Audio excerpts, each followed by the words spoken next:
36. I gotta read the suggested disclaimer as well. In accordance with Governor Sununu's emergency order number 12, pursuant to Executive Order 2020-04, this board is authorized to electronically. Information and connection links to the meeting are provided on the Town of Plymouth website at plymouth-nh.org. Okay, so now I'll call the meeting to order. We'll do a roll call of members.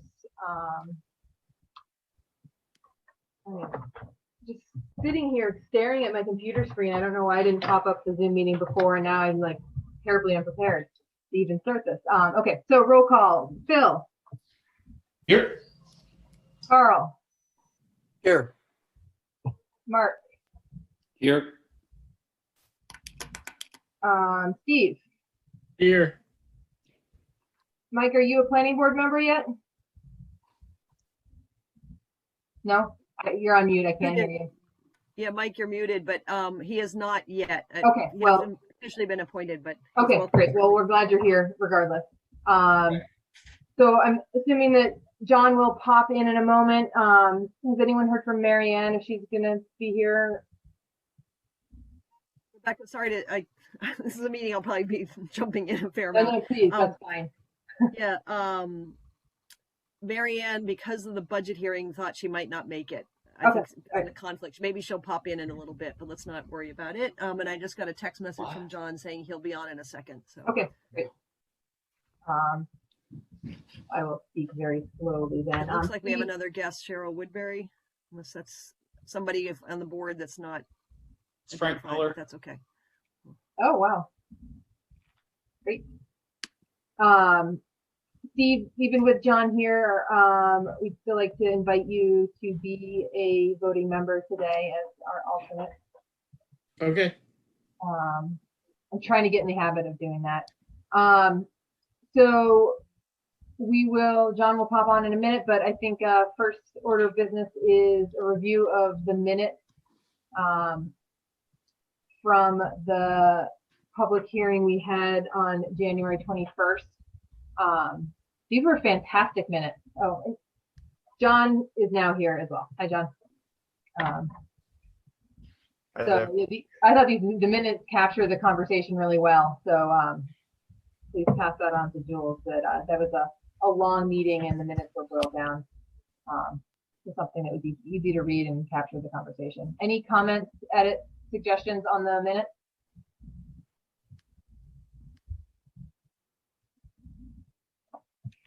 Or a motion to approve? I'll move we approve the minutes as written. Second that. Okay.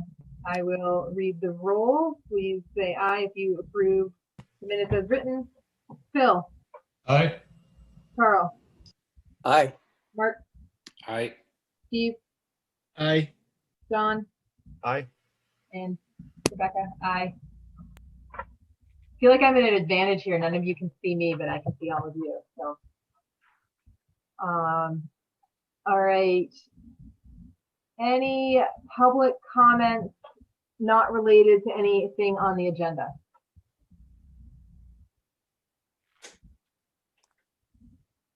Okay. Seeing none, we'll move on to communication received by the board. June?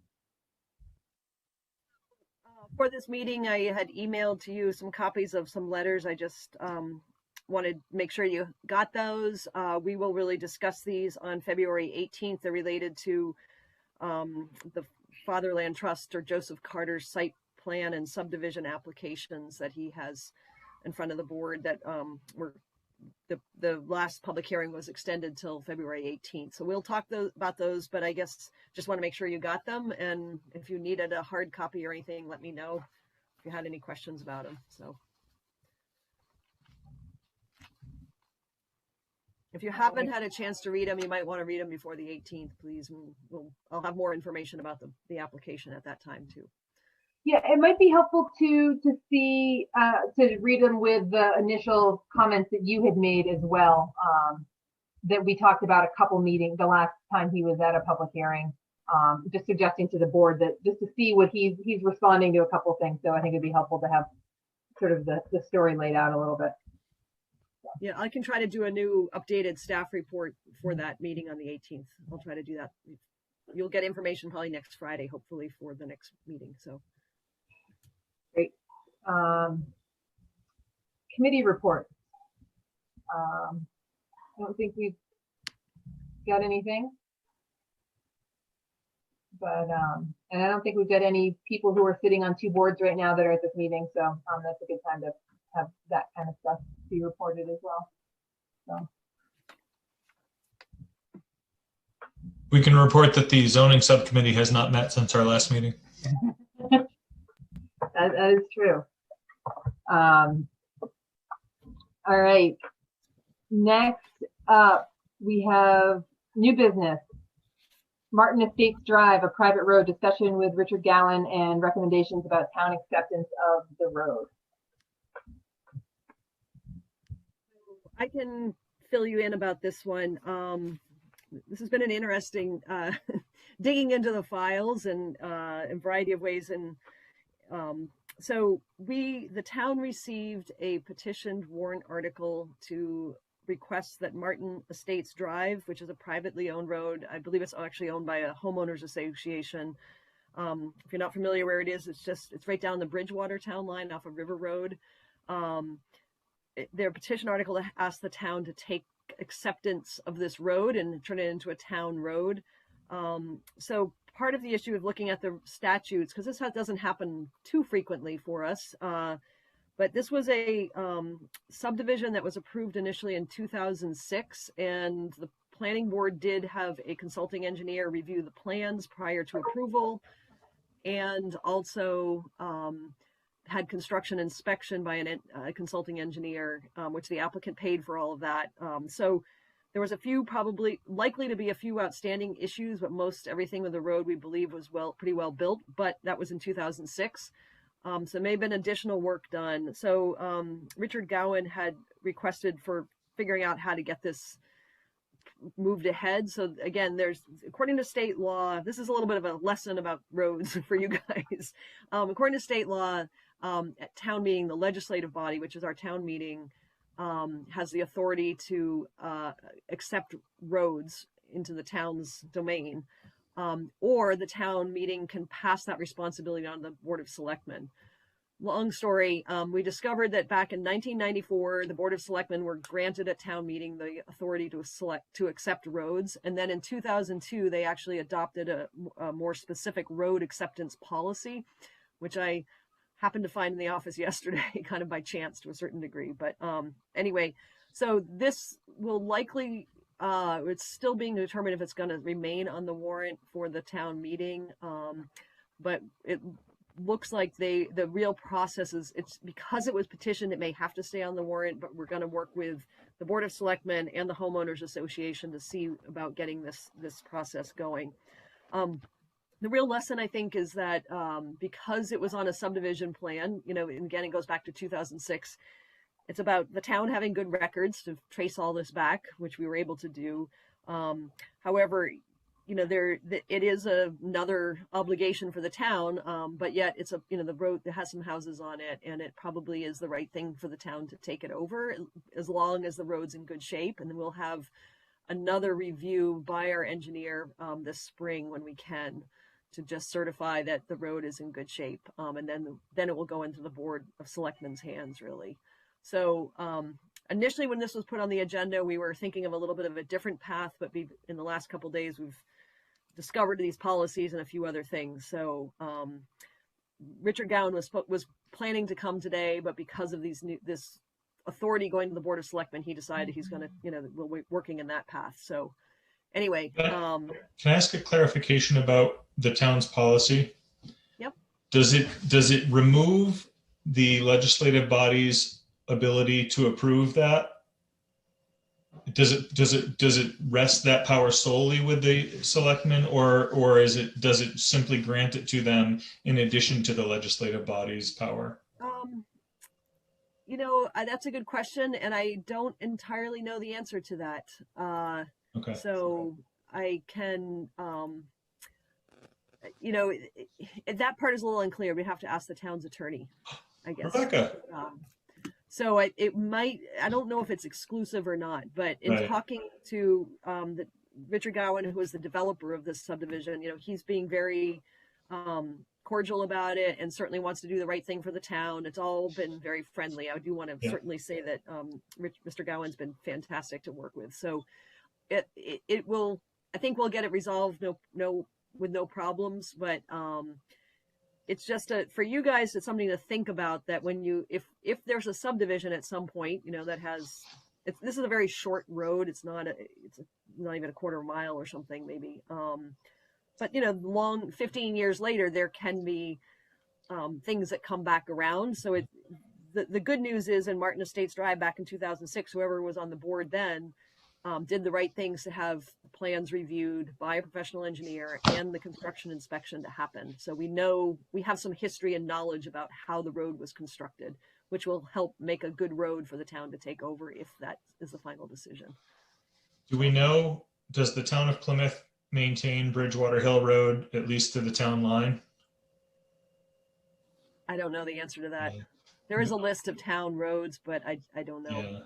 Yeah. I'm looking at the tax map, and the portion of Bridgewater Hill up to Martin Estates is in the town of Plymouth, but I didn't know if perhaps Bridgewater, if they had some agreement where Plymouth might not actually go down that short section of road, if the town of Bridgewater has agreed to go to River Road or something along those lines, because it might impact how much work the town has to do if we end up going down a road that we have not been previously, but ultimately that's up to the selectmen.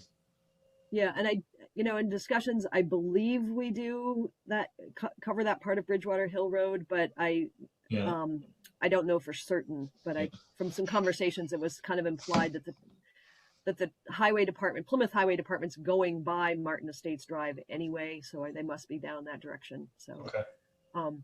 So I guess just it's something long term to kind of think about in terms of where future subdivisions could happen and some of those longer term impacts, because when you lay out a subdivision and it gets approved in the planning board, years out, there can be somewhat of an implication that if it's built to standards, then these requests will come around and we need to consider them for the town's resources overall. So again, we put this on the agenda thinking we were going to have a little bit of a different discussion, but because of these policies we found and this authority going to the selectmen, it'll really sit with them, and they have to have a public hearing too on it. So, all right. Any other questions? No, just a comment from me that this is great information to have, because often we have applications. I mean, I don't think most of us here were not on the planning board in 2006, but we just don't see what the ramifications of stuff. So seeing that what we do today is going to impact stuff further down the road, I think it's good for us to see. So, June, I was doing some research on this just because I wasn't sure if we were going to be asked to rule on this in some way tonight, and I did come across something that you might want to look into. 67440 deals with acceptance of public roads, and I think Roman 3 talks about the requirements for accepting a road at town meeting, and it appears that if the planning board approves of the town accepting it, there's only a majority required to accept the road at town meeting, whereas if the planning board does not recommend or approve, there's a 2/3 majority required to accept the road. Correct. And I was reading over that, but I believe that's actually for a road that's not on a subdivision plan. Oh, is it? Okay. Yeah. All right. So there's different ways of these things. Oh, that's for unapproved streets. Okay. Yeah. That's what you mean. Interesting. Yeah. Anyway, it's just kind of an interesting bit of the evolution of Plymouth. I won't tell you who the planner was, I guess, when this was originally starting to be reviewed. It was me. Yeah. You remember? I didn't remember it at all, but it looks like I had some role in it earlier. I'm trying to remember. I'm not familiar enough with our subdivision requirements. Do we require a street plat for a road if there's a road proposed in a subdivision? Yes. Okay. Yeah, and this is something when we talk about sort of priorities, maybe we can sort of jump into that. I mean, I feel like there's some need to update the subdivision and site plan review regulations. They haven't had much of a change in them for quite some time, almost 20 years. So maybe some little changes, but not some comprehensive. So I would like to at some point have some discussion with you guys about that, because especially around road standards, we want to make sure, and I've talked to Joe a little bit, who's the highway manager, making sure that he's comfortable with what, if we were to see something like this in the future and we had somebody putting in a new road, our standards to where he's comfortable with them, given different types of road materials and knowledge of engineering that I don't have. But so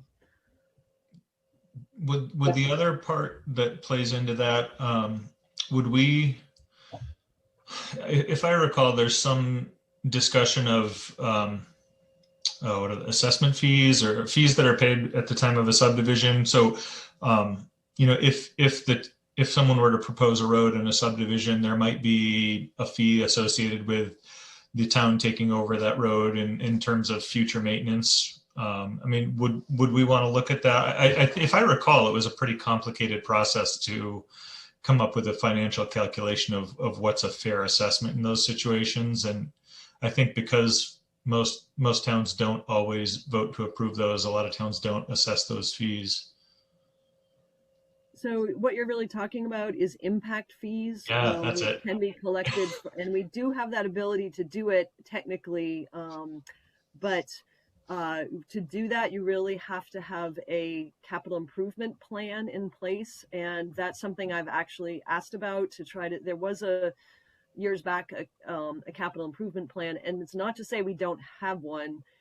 It just may need to be re-looked at and adopted in a different sort of format, because the planning board is supposed to have a role in capital improvement planning. So, to be honest, those are intricacies of the regulations and laws that I am a little bit rusty on. So it's on my to-do list in maybe this summer.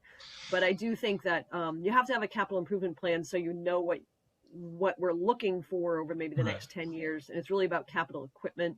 Right. So if there was a need for a new highway equipment, then you can ask a developer potentially to pay for a proportion of that. And you take that money and then you hold on to it. It becomes complicated when you hold on to the money for a period of time. Because if we don't buy that new highway truck, then you have to give the money back with interest and all this stuff. But so we'll get there again.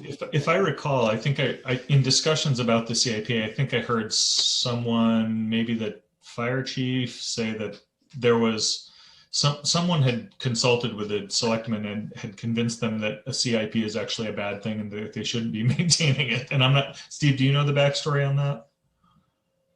I don't know the backstory. I think Bill Bolton started telling me some of it, but at a couple of the meetings in the last year or so, it's been labeled not something we should be doing and illegal. So there's been some misinformation about it around it. And Bill said, Finding statute. I wonder why it's illegal. Yeah, Bill said the misinformation wasn't as bad as it had sounded maybe to a couple of us. Okay. It wasn't far off. Funny. All right. Mike, did you have something to add? Yeah, when I was on the planning board a bunch of years ago, when we were doing the assessment on Tenny Mountain Highway, we wanted to talk about impact fees and what we could do. I don't know if you remember that, Rebecca, were you on at that time? No. Okay. And so we brought it up. We did a couple of a work session or two on what we wanted to do, and we came to no real consensus. There was, no one was either one way or the other. It was just kind of down the middle of the road, and we just didn't take it anywhere. Right. I think that was the same thing the town that I lived in previously had done. We had discussed it. We had done enough legwork to understand what was involved, realized that there was probably little benefit compared to the amount of work that it would require, and we decided not to pursue that option. And June was right. If you don't spend that money for that exact purpose that you're collecting that impact fee, it's got to go back to them within, I think, 24 months, something like that. Wow. Yeah. Okay. Yeah. So I guess it's just something we should look into and make that decision. But regardless, having a capital improvement plan, I think, is actually an important thing for the town, whether we use it for impact. And there's other reasons to have it. So right. I agree. Just the financial benefits of being able to predict expenditures and level fund our budget it's nice to not have to rely on varying size bonds from year to year, but there are downsides to it as well. Interesting. All right. Anything else on the Martin Estates Drive site plan? I guess you were moved on from that a little bit. June, you mentioned some subdivision site plan regs. That's definitely on our list, our to-do list. And I think when we knew we'd be getting a new planner, and namely you, we would take that off the board's shoulder to try and figure out, to try and drive that forward and hopefully get a little some guidance from you. So we've been sort of kicking this can down the road for, at this point, years after the after we got brought to, or the case against us got brought to the New Hampshire Supreme Court with the wetlands as natural resources, that whole case. So we've been after trying to get at least the word wetlands in our site plan and subdivision regulations ever since that. So just to bring more clarity to what we mean by natural resources. Okay, so next up on new business, discussion about zoning ordinance amendment.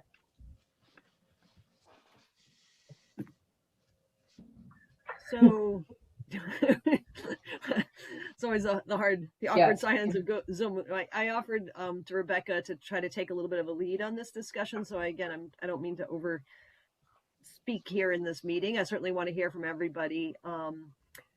We did, Jules tried to bring in the comments from the last set of the last public hearing a couple weeks ago into that document. So you have that as sort of, without anybody's names attributed to the comments, sort of a collection of what those were, just to keep those in mind as we go forward in whatever direction we go. But, I guess I want to say, I think I certainly respect the work that, while I don't really don't really know how many hours were put into it, I certainly respect the effort to do what you were doing. I guess as a planner, I would say that there were some areas that I had some concerns. So I think it probably was a good outcome to hold off a little bit for these, and certainly, a lot of the comments of how hard it is to get public input in this format is certainly something to consider. So I don't know how we're going to get around that, obviously for some time. So I guess I don't have any answer to this, but maybe we can still keep kind of thinking about what sort of the priorities are in the zoning ordinance. And I see sort of, two areas. One is the actual districts and zones and what kinds of things we want to consider, but taking a little bit of a step back to the purpose of each zone, and then looking at what's allowed for uses, and then moving ahead to see, with input from people in the community, does this fit? At the same time, on the other side, there's a whole lot of sort of structural problems, I think, with the zoning ordinance. We had a discussion actually with the zoning board the other night, although only one member was able to attend, as it turned out. So we're going to get some more comments. I mean, the zoning board wants to be a little careful about not being too much in an advocacy role for some changes, but they see issues as they work to give, cases where they're asking for a special exception or variance, where there's sometimes definitions aren't clear. There's something I wasn't aware of. There's some conflict between two places where wall signs have some conflicting information. So there's a lot of areas just kind of administratively and structurally that I think is one part to work on. And then the other part is how much do we really want to change the kinds of things you were talking about. And as, on a weekly basis, we will see more administrative sort of structural things. It's a lot to try to break down, but I want to just kind of categorize those couple things. There's certainly a lot in the definitions, but, I want to I'm going to actually do a screen share here to show you something that I was working on. If you don't mind a second here, find the right document. Whoops, there's my email. I didn't get this into a PowerPoint, but I wanted to I started because we talked a lot the other night, last couple meetings, about the changes in the agricultural zone. I believe a big problem with the zoning ordinance sort of structurally is that sort of each zone, whether it's single family or agricultural or village commercial, They lack an objective or purpose sort of statement. And that's something that if you're really building a new zoning ordinance, you want to say this zone is about blah, blah, blah. So Jules sent you a document that today that was, she had done some work collecting sort of some general comments or sort of objectives, purpose statements for agricultural uses from other towns and some other guidance documents. I just took one from that and sort of dropped it in here. And that's the text in green that, you know, you might want to consider some kind of sample objective purpose statement saying the agricultural zone is primarily designated to accommodate a compatible mixture of residential and agricultural uses at lower densities of approximately 1 unit or less per acre. This is literally, I think it's from Meredith. So I'm not suggesting this is right for Plymouth, but this is the kind of statement you would want to say is what it's for. Steve, go ahead. So we drafted them already. I think they didn't ultimately get shared with people as we were getting ready to go to town meeting, but we have a district kind of purpose statement for each of the 3 districts that we just talked with people about, and they're based on the master plan. Yeah, I know. I saw that you had those for the districts you were making changes in, but we also need them for all the zones. Right, I see what you're saying. Yeah. The other part about the zoning ordinance, if you look the way it's organized, all the permitted uses or uses by special exception are in one big table. So you look at what zone you're in, and then you look through the whole list of uses. And it's a bit confusing. Many times in communities, they will have sort of a few pages, a couple pages that's just is about each zone. So this is what I did is so you don't have an objective statement for your agricultural zone currently. So that would be something to think about based on what we heard. You know, something like this green text that's in the green might be good to think about. All right. So if we take the permitted uses off of that table of uses, this is everything that is currently, this was no edits. This is no suggested amendments or anything. This is what is permitted in our agricultural zone. So depending on what that objective is, you'd want to have the uses that are permitted follow under that title or statement of what that zone is all about. So you can build that statement of purpose or overview for that zone, you know, from the permitted uses that we currently have, or you can write a different one and then work on sort of having through public input, you know, do these things really meet what we want the agricultural zone to be? All right. Because, you know, restaurants, retail sales, theaters, vehicle sales are, you know, churches. I mean, there's some big types of potentially large sorts of developments that are allowed in our agricultural zone currently. So I'm just trying to break this down, and again, just in a different format to help people understand really what we have now and where we might want to change it or not. You know, it's just a different format. So it's a little bit more directed conversation in the future as we work on this. And then there's another set of uses by special exception, which is, again, pretty extensive in terms of, and I, you know what, I may have vehicular sales and repair. I may have a couple errors on this. I realize I just saw one, but you get the idea of this format of presenting permitted uses and special exceptions away from the table so you can focus in on one zone and talk about what those things are. And maybe, you know, forgive me if this is what you did, so since I wasn't in those conversations before. And then the same thing for sort of the area dimensions, the frontage, side yards, you know, lot sizes, that kind of thing. All right. Yeah, we were doing this for, sorry to interrupt, June. We were doing this for the proposed zones. We were sort of thinking we'd start as we built new zones, but seeing our existing ordinance like this, seeing all the permitted uses. I don't know. I think it's helpful. So. Okay. So this, I just started working on this for the agricultural zone, and I guess I just wanted to share it with you tonight to ask, is this helpful? Do you want us to build this, you know, for the single family zone, the multifamily zone, the village commercial zone as another, you know, and find time to just, you know, to me, you should start with that purpose statement and building that, and then kind of look to see you can do it 2 ways, what's permitted, and build the statement off of that. or go by sort of the title of the zone, build that purpose, intent statement, and then work on changing, permitted uses. So before I haven't looked at our master plan in, like a month or so, but I think we did detail sort of the existing conditions of the zones in the master plan. So I think some of the purpose statements we can pick out of the master plan a little bit too. So I guess I'm looking for feedback from you guys. Is that a helpful format if we invest the time to put it just one document at a time for each zone like that? Or that was just my idea for sort of presenting it to you, or have you already kind of done that? Or I would like to see that.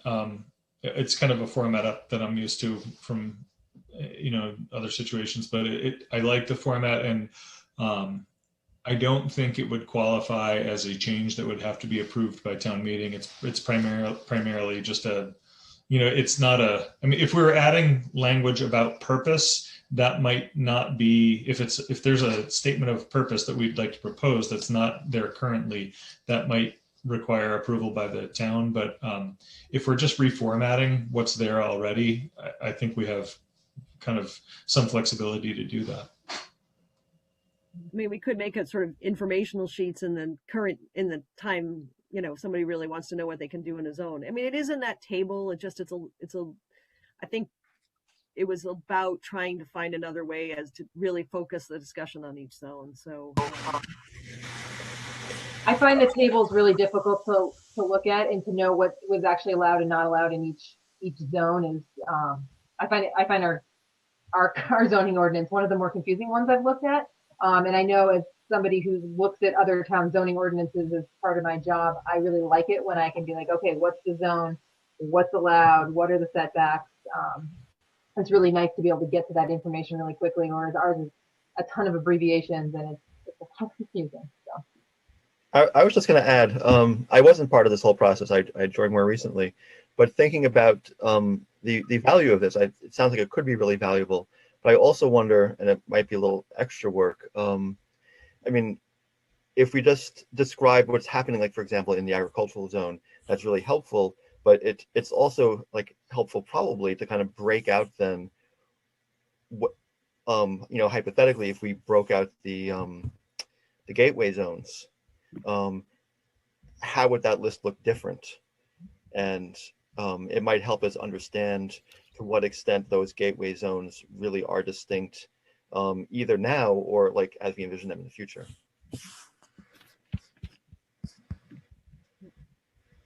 Yeah, Mike?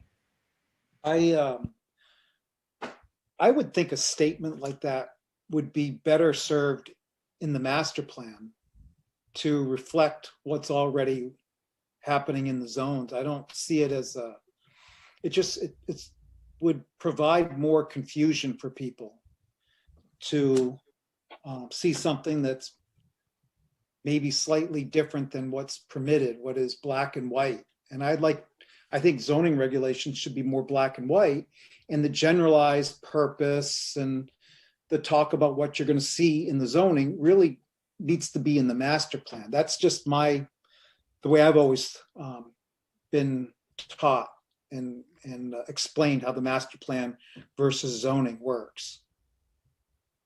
Steve? Can I ask a clarifying question for Mike? Yes. Oh. So Mike, I guess what would make you want to hold back from having that purpose statement in the zone? I don't think it's necessary in the zoning. Zoning is clear cut, black and white, what's permitted, what's not. These are the rules that you follow. But a descriptive statement, that's more of what the master plan is from my time working on master plans in the past. And that type of statement is more of a generalized statement. And you talk to someone that knows master plans, they'll say the master plan is a general statement of where you want to go. And it sounds like you kind of got it backwards. If you want to put, well, this is where we want to go, and let's then make the changes to meet that statement, I would say you're on real slippery ground. That needs to be the master plan. All right, that's helpful. So as somebody that does write master plans and zoning ordinances, this has become, as June pointed out, very common. as a link between what we say in our master plan and what we're going to require in the zoning, to have a statement that describes the district, and then make sure that the uses and the dimensional standards reflect that. So it's actually become pretty common. Our zoning ordinance just never caught up.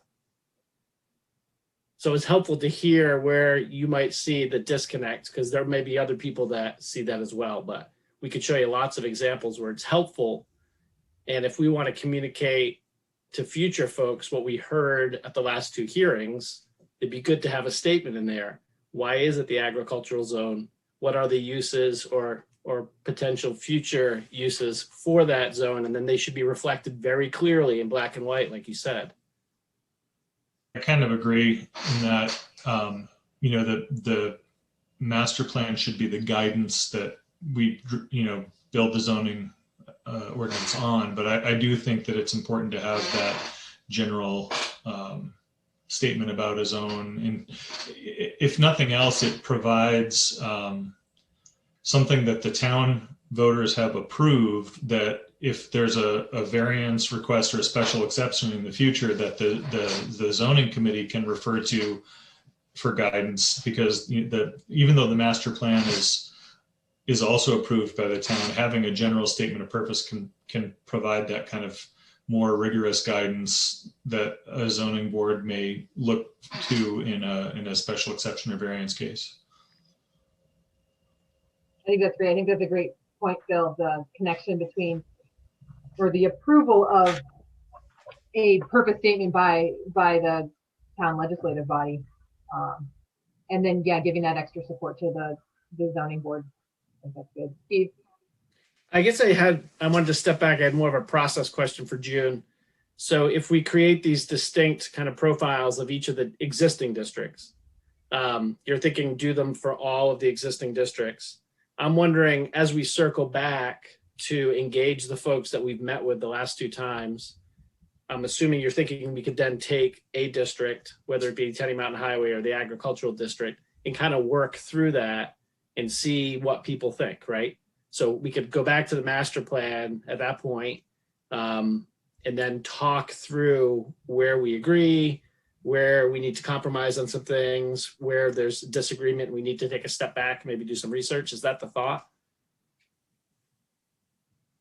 That was I guess, for me, that was how I was sort of seeing it, as a way to focus conversation about each district, or, we can do two in a night or something, and obviously if we were in person, we could have, round table discussions of, this table's about single family zone, this table's about multifamily, and you kind of switch from tables and you go to the agricultural table, and you can kind of jot down some notes as to way to get some community input, but we can't do that right now. So I guess I was just trying to look at a structure that we can try to put out there, to ask, to have the information that just, this is what it currently says. So when we're talking about any of the zones, there's clarity about what we're really talking about, rather than trying to pick through that table, because it is kind of confusing. And when you see it that way, and I need to, make sure that we're being very careful with our interpretation of what's in the ordinance and putting it out there, but are some areas where it starts to really also show up around like lot sizes and things. I mean, it came up just Tuesday, a question of, in the agricultural zone, we had somebody inquiring about wanting to build a 2-family structure, like a duplex kind of house. So what is the lot size that they're looking at? A parcel of land, and they wanted to know if they could fit it in on a lot. So I'm going to do another quick screen share here if I can. Oh, here we go. Sorry. Find the right one.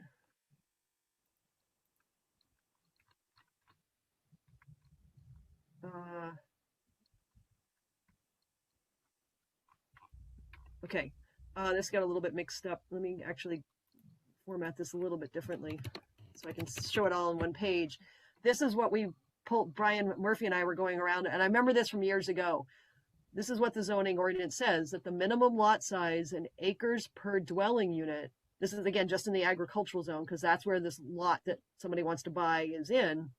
The minimum lot size for acres per dwelling unit If it doesn't have town sewer, so it would be on-site septic disposal, it equals 1, all right, per dwelling unit. So if you're going to have a 2-unit building, you'd need 2 acres, right? 1 acre per dwelling unit.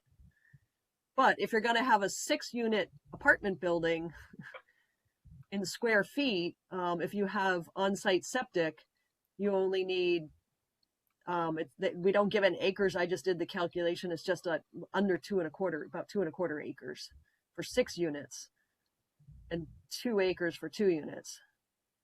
So you can actually have, 3, 4, 5, you can have a lot more density. But this doesn't say like that these actually have to be, how big these could be, and lots of different numbers of bathrooms and that kind of thing. So this is where it becomes a little bit confusing. The way it's laid out in the ordinance, this doesn't really jump out at you. It's a bit of a puzzle to answer the question of, you need 2 acres to have a 2-unit building. And I think that's based, compared to the other buildings, that just isn't really in line. You should be able to do it on something smaller. So the answer to the person, because the lot that they were looking at, I believe, was under 2 acres, so they can't have the 2-unit building without, they need a variance for it. I wonder how that, looking at the accessory dwelling unit requirement from the law from the state, or that we have to have that in there, how that might mesh up with that or not at all, because you have to be able to allow for accessory dwelling units, and I don't remember if we were allowed to put acreage minimums on there or how that worked. So yeah, that was a different issue. They can probably get around it if they do it as an ADU. Yeah. But that means they have to live there. So they actually were looking at having the ability to rent both of them or something. Yeah. So anyway, these things come up in questions. The only other thing I would suggest, so I'll tell you lots of stories over time. We had a individual also looking at a parcel of a property on Tenny Mountain Highway. They had try not to reveal where it is because I don't, it doesn't really matter, but they suggested a use. It's in the agricultural zone. They called and asked, I've got this idea for this parcel. Would this work? And I was like, yeah, it would. And they were like, but it's zoned agricultural. How could that be? This is somebody that's done developments in other communities, and they were like, agricultural usually means just farms. This is a fairly intense commercial type of use. And I said, no, if you really look at our table, that is actually something that would be permitted, was my determination of it. And they were like, really? That doesn't seem to fit the agricultural zone. And I said, well, in Plymouth it does, so you can do it. So a few days went by, and then they end up calling back for some clarification about water. So it does not have water service. And they wanted to know if there was any plans to extend water to this property. And I said, not that I knew of. And so for their use, they would have to have a sprinkler system based on the intensity of the use. So they had done the cost calculation, and to put in a cistern and a pump and meet the fire code would be just not much less money than running the water line, extending it further down the highway to get to the site. So they're trying to figure out if it's worth it or not for them to do it. So there was that balance between a couple things that came up. They, have to make that decision if they probably can't do this use because it probably isn't economically feasible for them to get the sprinkler system, whichever way they go with it. It was like $160,000 to $200,000 were the numbers they were giving me. So that extent, where we have that kind of water and sewer makes a difference as we look at those gateway zones. I think you should think about that, and the limitations for fire life safety that can occur for different types of uses. But I just wonder sometimes if this person hadn't called me, if they had say that water wasn't an issue and they wanted to go ahead and they decided not to call just based on it being zone agricultural, they were assuming they couldn't do this use. So if they didn't make that phone call and hear from me saying, oh yeah, you can do that.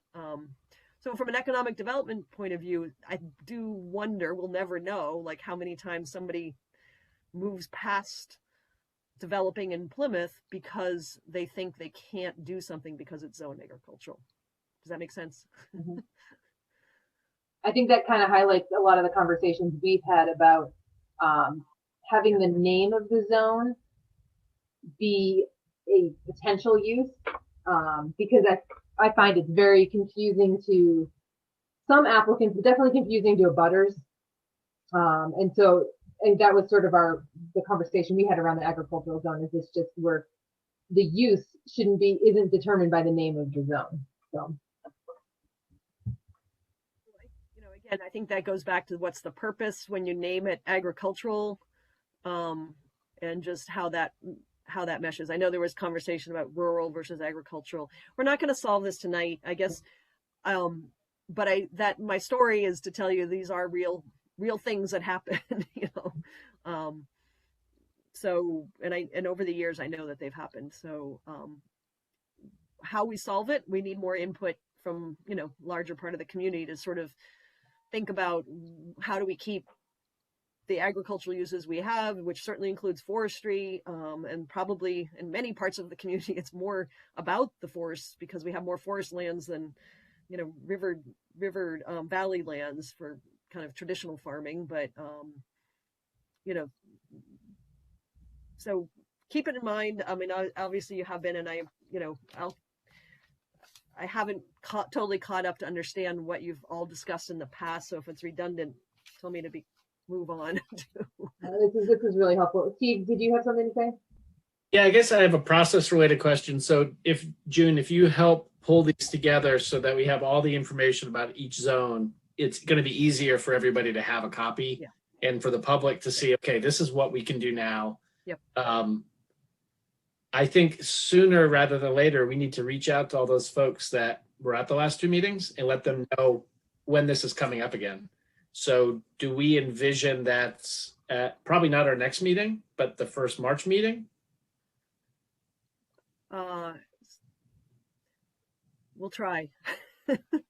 I guess when we have a sense, if we could start to tell people, and if Mike could reach out to folks that he got to come and they could know like how many weeks out we're going to meet. And if we had a copy of that we could put on the website so people could look at it ahead of time. Do you think that would work, Mike, to then get people to sit down and talk through, okay, here's what it is, and make sure that people understand what the existing regs are and what they like based on what we heard and what they're open to see change, just to have a conversation? I think you're better off to have a small group that might represent the agricultural zone, and a meeting like this where we can go over that rather than just me. I think that would be beneficial, and then see what their reaction is. And, maybe there's some things that might surprise you, and then go from there to a bigger group. There's no rush that I can see. I'd love to see other people's reaction to that statement in the ag zone or in different zones. I know we hired attorney Pat Wood 15 years ago, and the master plan's one animal and the zoning regulations are another. And I hear you, Steve, that we're possibly behind the curve here, but maybe we're not. Maybe we're ahead of the curve still. Who knows? I wasn't suggesting that it just be you, Mike, either. I think we do need those different voices that we had at the other meetings. And I think it's a lot of work to get 37 people to show up for a meeting, all having the same voice. And there were so many more that wanted to be part of it, but either didn't have an updated computer or for one reason. I mean, there were many of them. And so I just think you get a core group, and that core group could really take this planning board to where it needs to go, whether it's one direction or another. So I guess just to summarize what you're saying, I mean, I'm willing, to have Jules and I work on building these things for every zone, saying, basically we're taking that table of uses and just putting it in a different format. With that, so what I'm hearing, that would be something that then we can put out there. We can also put it, email it to people, mail it to people, whatever, and ask people to, if you got a hard copy, you can cross out uses and say this doesn't fit, or I really like this, or we need to keep all of these and here's why, and kind of try to gain some input in whatever format people are comfortable, and we can, we can come So to town hall and we, I guess I see this statement as a backdoor to making change. And I'm just using your words when you first described it. We can look at the statement and then decide what fits that statement after. And it seems like a backdoor to making changes to zones. Whereas I don't think that's the direction you really should be going, because I tell you, I remember some planning board meetings, and I remember people that were so adamant against something that was being proposed, the applicant, so against it. And they were taking minuscule words. And some of you probably heard, remember the term, oh boy, incidental. Just an obscure word like incidental. They went on and on about that to stop the Lowe's project for months, and then took it to court. And that's where the months just kept going on and on and on, and ran out the clock on one word, incidental. And you start adding word, and that was in the plan, was in the zoning regulations. But boy, I think you're just opening up a can of worms. I want to just put a pin in this for a second, Mike, because I think what June's saying is, because we don't have statement of purpose for any of our zones right now. I think we can get to a point where we determine if we think that's useful or not. But I think what June is asking is if it's useful for her and Jules to spend some time breaking out our existing zoning ordinance into what are existing uses or permitted uses, what require special exceptions, what are the dimensional standards that we have, onto individual sheets for each zone. I think that would be, and I think that would be really, really helpful. I think it would be helpful as we try and work on the zoning ordinance. And I think it would be helpful for board members too, to really get a sense of seeing what happens in one zone on one piece of paper, instead of right now it's separated into multiple sections. So I guess I misunderstood. I thought you were talking about the statement. If you want to break down just what the permitted uses are, setbacks, all that, so we can see and look at it, that's fine. I just thought when we're talking about a statement to describe it, that we're talking about not even having the townspeople vote on, just to insert it. That opens up a can of worms. But I agree with Rebecca. I think that we had said earlier too, that if a statement, I think that's a decision for the board, and then that's something that we would have to put to the town for a vote, which I think adds some strength to a purpose of a zone, so that it is something that has gone to town meeting. But I think that's a conversation for another time, since we don't have those now. They're obviously not going to be a part of our zoning ordinance for at least another year if we choose to take that route. So I think to really workshop through our zoning ordinance, it would help us to get to know it better by breaking it down into, like a quick sheet for what happens in each zone. So. Yeah, that doesn't hurt. That would also help the public a lot. I mean, most of the public is not going to read the entire master plan, but if they can get like a nice succinct idea of what the goals are, I think that would be really helpful. And I think if that information can get out to enough people in town, we're going to get some suggestions that maybe none of us have thought of, but it needs to be in a coherent form so that people can look at it and say, oh, okay, I understand what they're trying to do here. I'll just say real quick, just because I haven't said anything yet, and I feel it's part of the role of being here.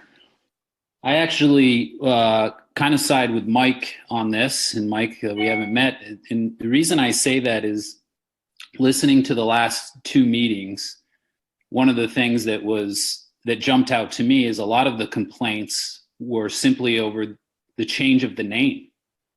And that's where narratives and things like that get you in trouble, because it's, we're changing from agricultural to rural residential in certain spots. And people were complaining because that's historically going to upset them for one reason or another.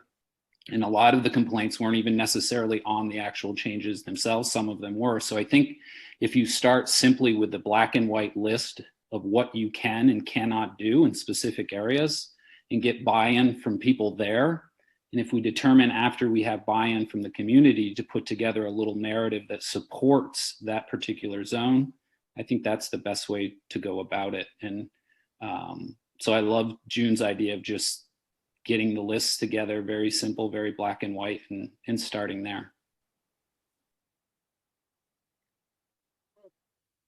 Thanks for the input. We'll get to work on that and keep you posted on how quickly we can get that together and make sure it's accurate too for all the zones. I think that's a good starting point.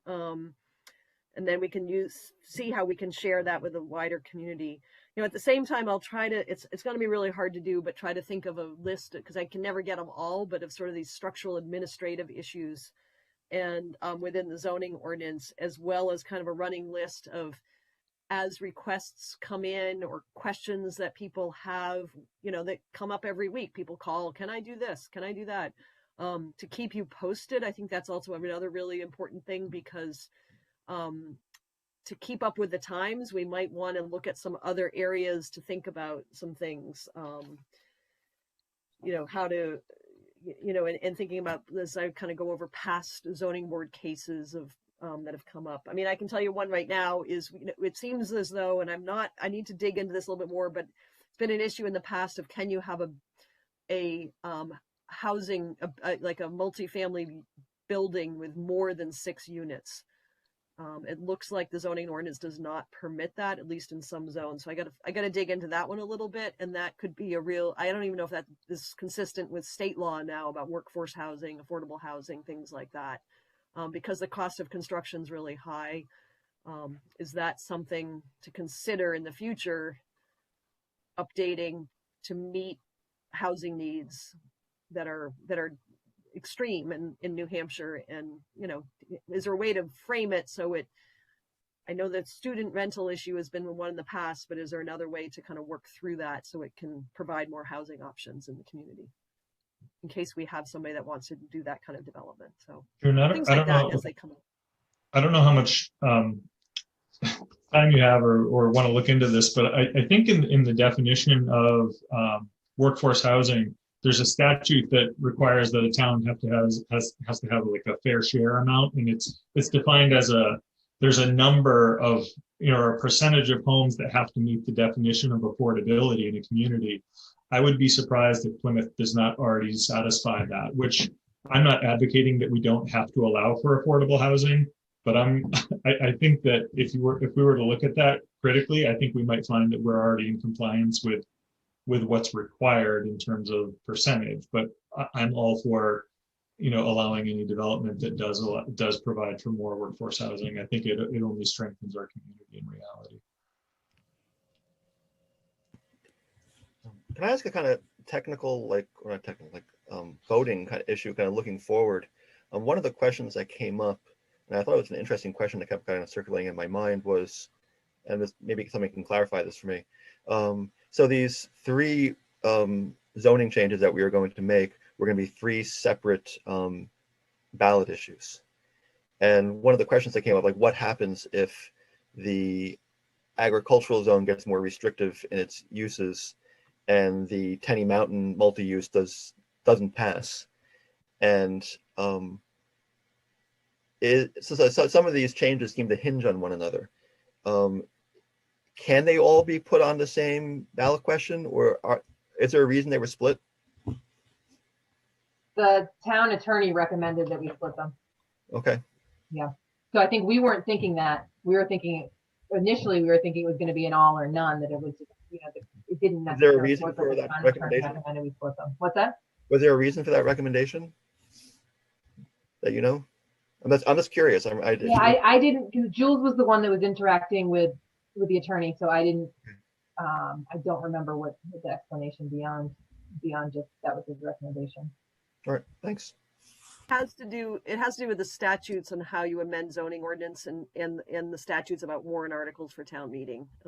So without knowing all the specifics, but that was what he said it had to be. So, you know, I think where, you know, the other thing to consider is, which is a little scary, is to find a way to just completely redo the zoning ordinance because there might be so many changes that are somewhat structural, you know, different, multiple changes to each zone, and then have a warrant that basically, you know, rescinds the current ordinance and adopts at the same time a new one.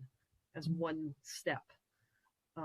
So I'll try to look into seeing if that's possible. I know it is, but it can be a little scary to do it because it's such a big, could be a lot of changes. So Could you end up with no zoning as well? well, we don't want to have that necessarily. Yeah. Maybe we do. I don't know.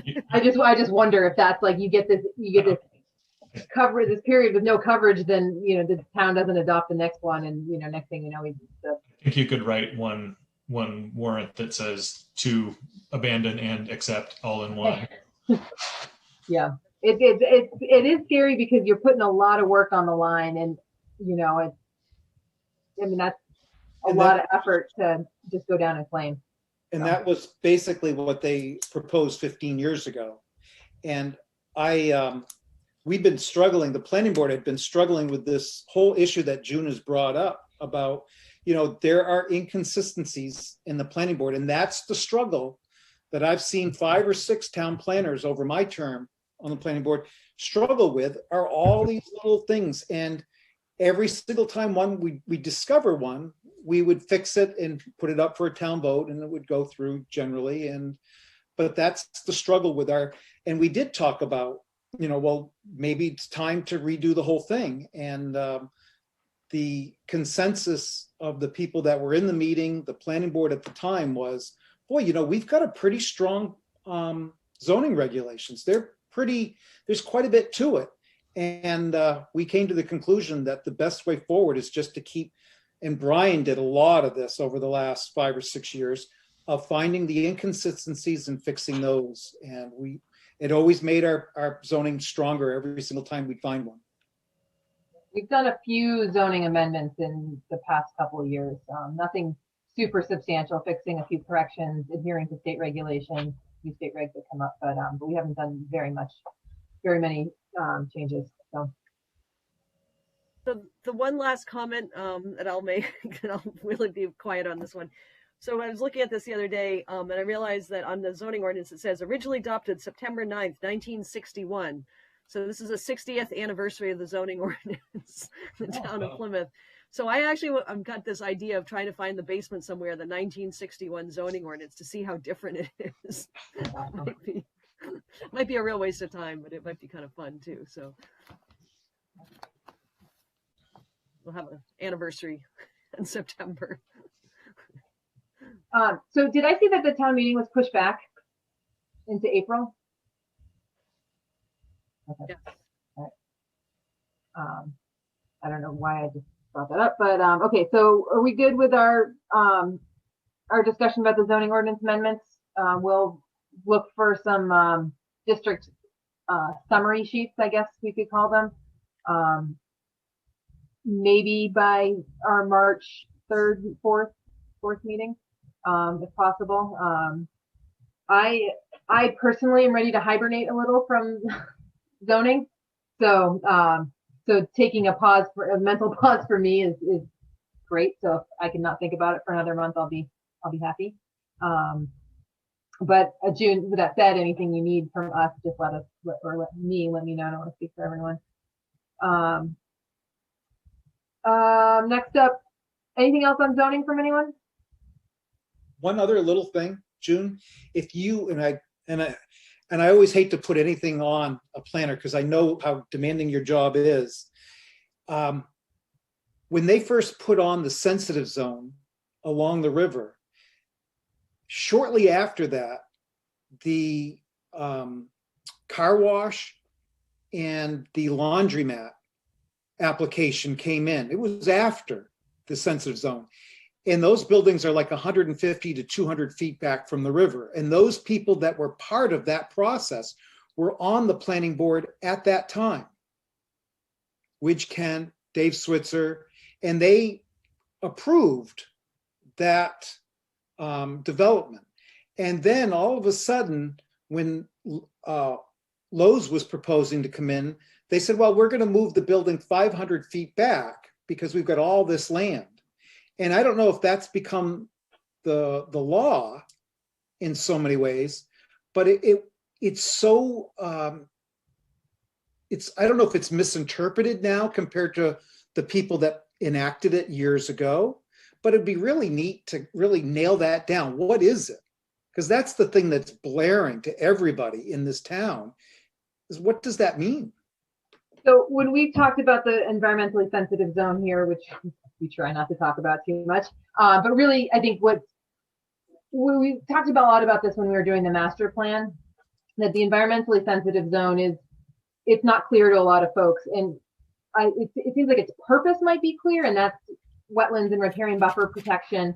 But if that's something that's important to the town, which in some ways it was identified in the master plan as being important, then we need to think about how we're actually supporting that, and not seeing the environmentally sensitive zones as something that's effectively protecting wetlands, riparian zones, things like that. So I will say that the only new hearing I've seen in my experience in this past year has been the Fatherland Trust, and it was addressed in that application. We asked for it to be shown on the plan, and we reviewed the proposals for compliance with the regulation for what's allowed there. So, I think, Mike, to your concern, it should be applied uniformly, and it's up to us to review every plan that has a potential interaction in that area for compliance. I mean, I do, I think your concern is well founded, and I think that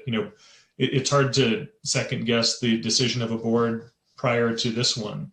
But I do think your concern is, any good, it's our responsibility to enforce the zoning ordinance, our site plan regulations, and our subdivision regulations uniformly, so that two applicants experience the same level of fairness. We just open ourselves up to lawsuits if it's not understood universally. And I don't understand it. It's in the ordinance. It's right there. It's 500 feet from the river, and there are limitations on what you can do. It says 75 feet back.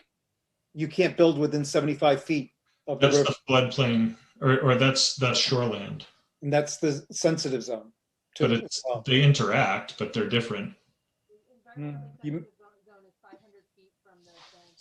can't hear you. Your mic is cutting out. Sorry. You're quiet. We can kind of hear you. Okay. So 500 feet for the environmentally sensitive zone, the 75 feet, that sounds a little more like Shoreland Water Quality Protection Act. Unless we've got a setback from, I don't think we do. Can you hear me? Your mic is gone again. Yeah. Faded out. I have the same problem, so I'll be going in and out too. So I tell you what, let's look at that too, maybe as one of these sort of sheets that we can come up with and kind of explain. And there's some state laws that have changed too with the shoreline protection. So I'll try to work on that. That would be great. Okay. Master plan implementation priorities. Think about, because we've been here for an hour. Want to move on to the next item and the. Here you go. You're back. Back. Yay. Oh, you were. All right, I'm going to try and talk really loud. Can we jump to, I think if we start talking about the master plan implementation priorities, I feel like we might want to drop bylaws now, because we just keep skipping bylaws. Are you picking this up? A little bit. No, okay, never mind. He's suggesting we skip the master plan priorities and go to the bylaws. Is that correct? Okay. You might try muting and unmuting, Rebecca. It might bring it back.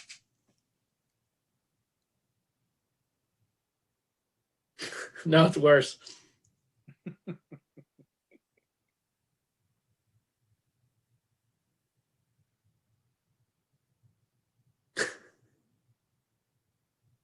I think maybe somebody else on the board can take over to talk about. So we had on the new business still a couple other things: master plan priorities, planning board member terms, and application information. So, and then the old business was the bylaws. We should get to the bylaws tonight because it's been kicking around now for a little bit. But do you want me to try to give a quick update on those other new business items and just tell you why they were there?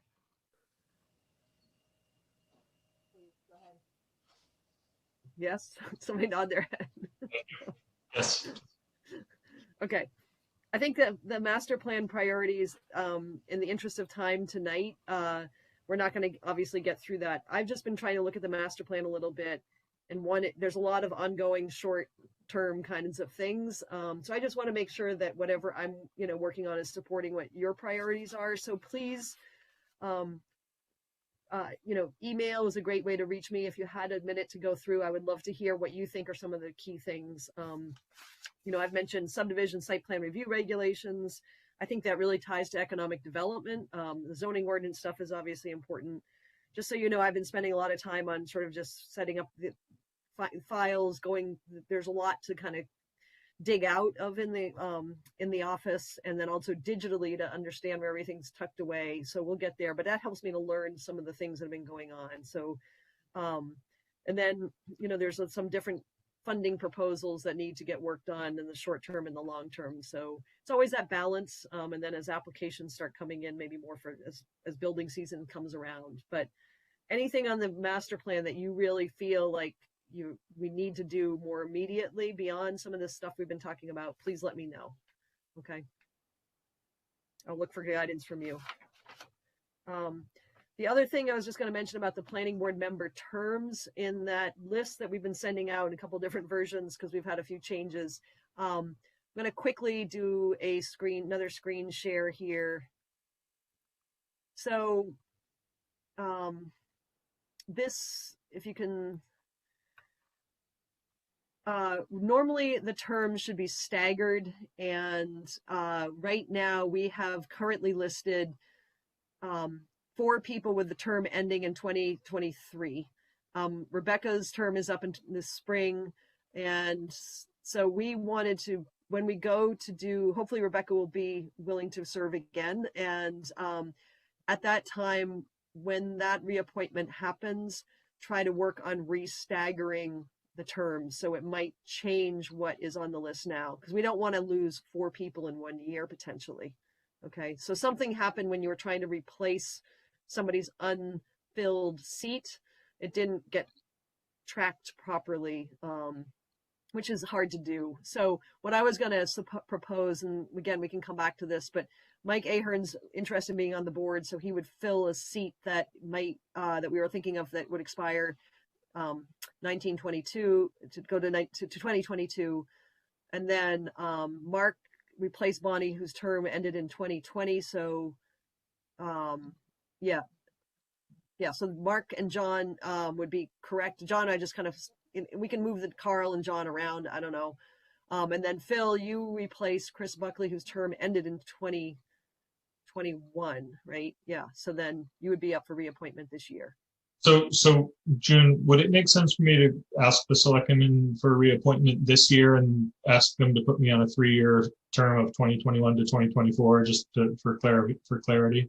Would that help the situation? Yeah, that's what I was just going to say. We would kind of just do one letter and kind of a blanket reappointment for everybody. So if anybody, we can come back to this, but I just wanted to point that out, because it's not till April that we really have to worry about this too.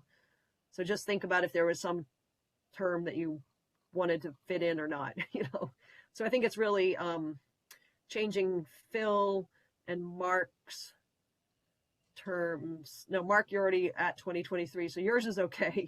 So it might be changing Carl and Phil. I guess those are the 2. Or we can put John where Carl is on my list. It was just sort of random there. Okay. So if that looks okay to you guys, then we'll go ahead with it. Or we can come back to this next meeting too, so you can have a little bit longer look at it. I'm fine with that. As one of the affected parties, if that's the way the board wants to move forward, I would support that. I think John signed up for 7 years though, so you should push him out a little bit. It seems to be really having a good time. It's only 3 years, so.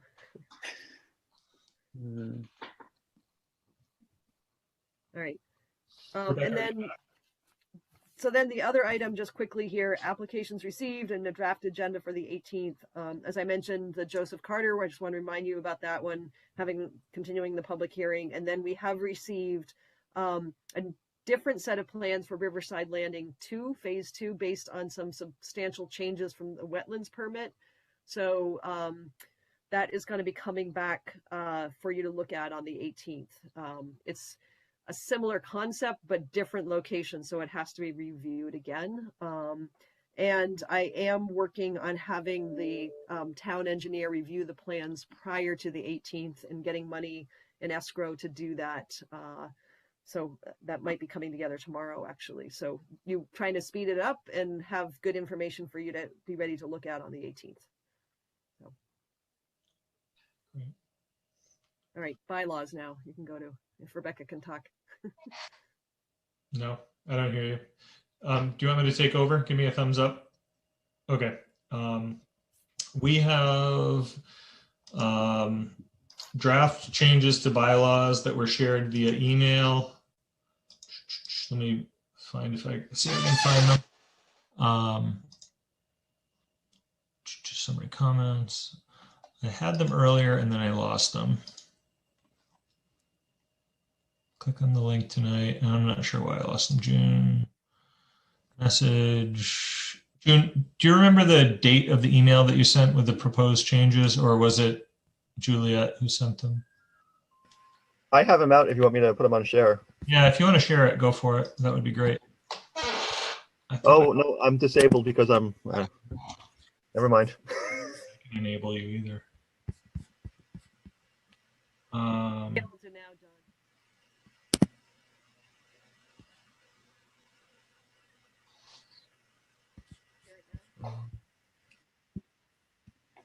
Here we are. Here you go.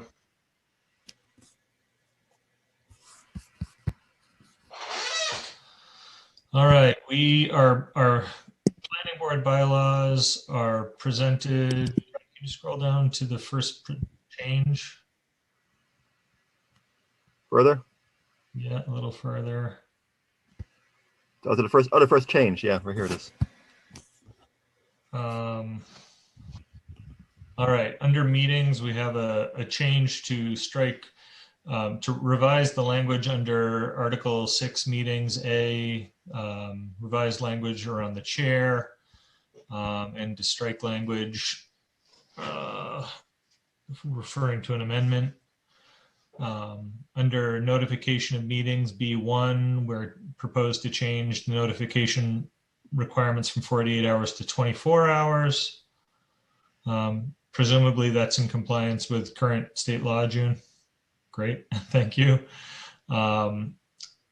Notices shall be posted in the lobby of Town Hall and on the town's website, striking in one other place in town.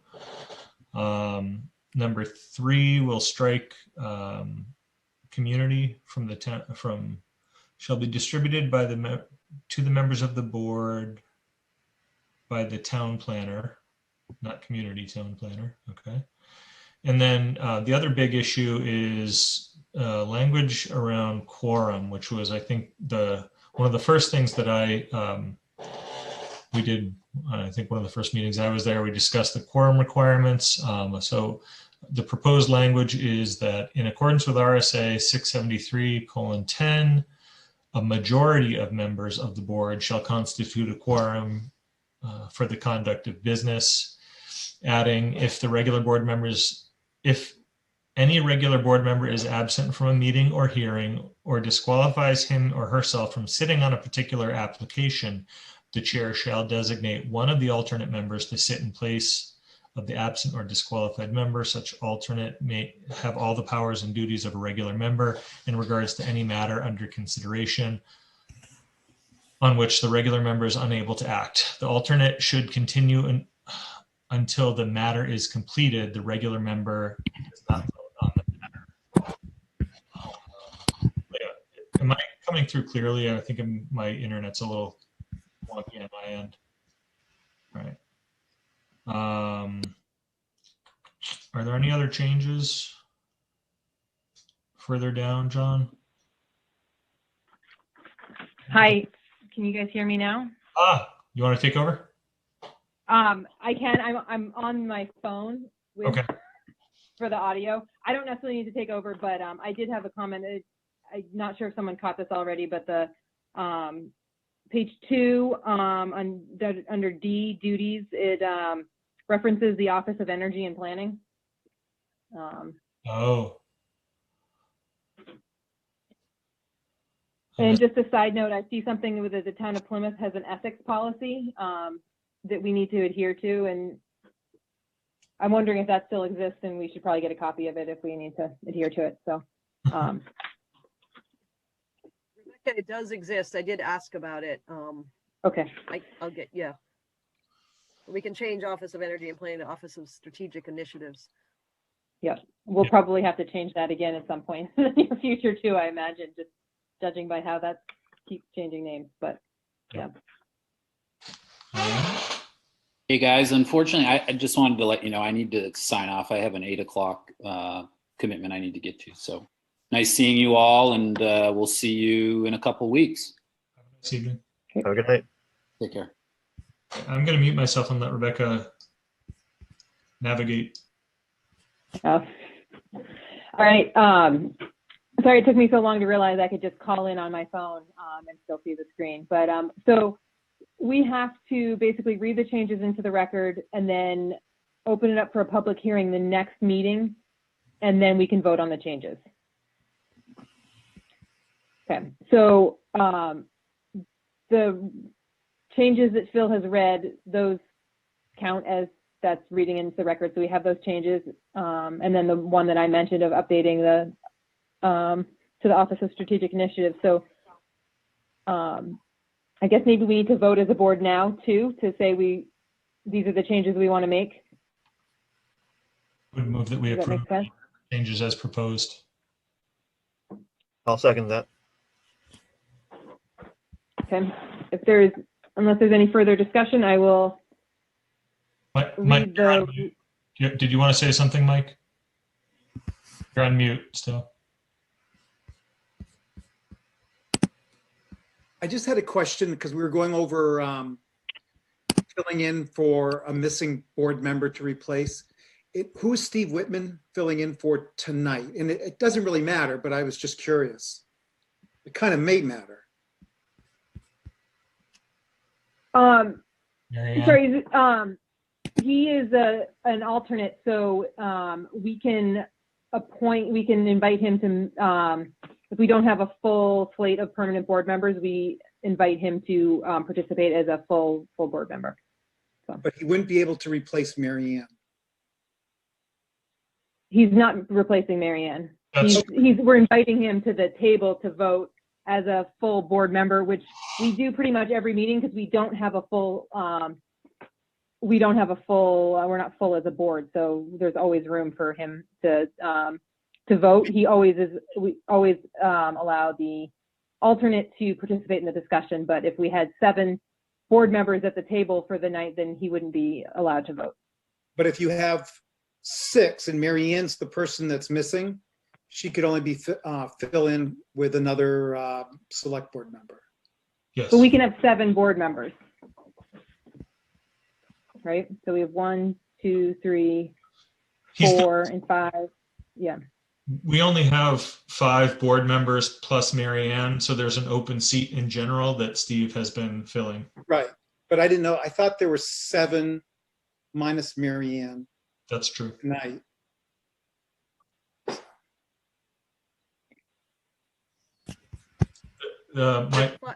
There's 5 board members: Rebecca, Phil, John, Carl, and Mark. Those are the 5 board members, plus Marianne is 6. All right, so there's always that 7th seat that's available. Okay. So I couldn't count. Yeah, so Mike, if you become a board member next week, then we would have a full board, and then Steve as an alternate would fill in if one of the board members is absent. Right. I wasn't sure whether there was 6 or 7. Yeah. Tonight. Okay, so we have a motion on the table, and I'm just gonna, unless there's any further discussion from the board, I'm gonna go ahead and read the roll. Phil. Aye. Carl. Aye. Steve. Aye. John. Aye. And me, Rebecca. Aye. So we will hold a brief, hopefully, public meeting on our bylaw amendment. I guess if we need to push it to our work session, that's fine too. I guess we should, if you have, no, I'm confused. Can we do this at the next meeting, June, just to get this squared away? I think we can. Yeah, we'll check. Okay. All right. Technically, it should be at a public hearing, not at a work session, right? If we're inviting public Yep. comment. I guess it just has to get noticed. So, yeah. All right. Any public comments before we adjourn?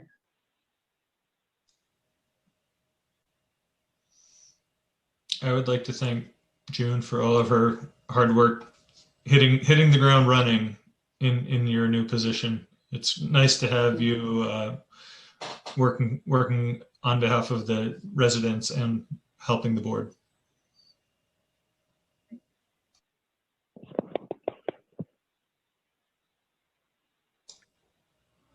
All right. Who would like to do the honors this evening? I will move we adjourn.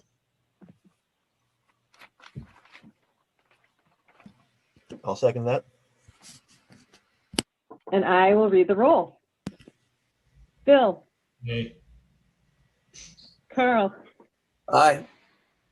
Steve, Aye. John, Aye. and I from me. I'm overruled again. Have a Yeah.